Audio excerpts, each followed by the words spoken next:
So it amazes me still with the sort of stuff that we do now at Prolight and Sound.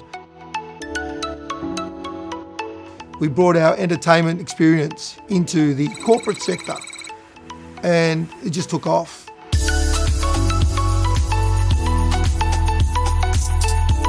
We were delivering things that no one's seen before. We're bringing the entertainment value, not so much as just on the stage of a corporate event, but throughout the event, from the time people arrived right through to the time they left. So we started coining this term AV stylists.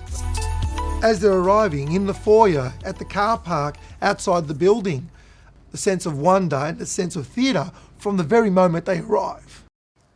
Some elements are still the same. You still need to make sure that you hit those moments right.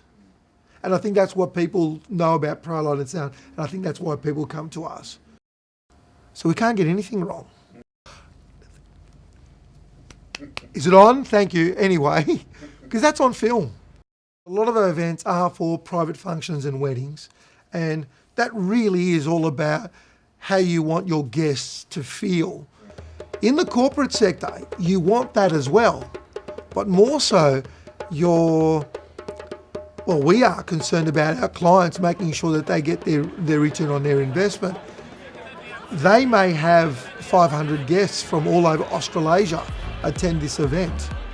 So hundreds of thousands of dollars are being spent to try to get the result. And again, that's where we again talk about digging deep, delving deep, getting into our client's mindset and say, well, why are you doing it? Because to me, it's all about the why.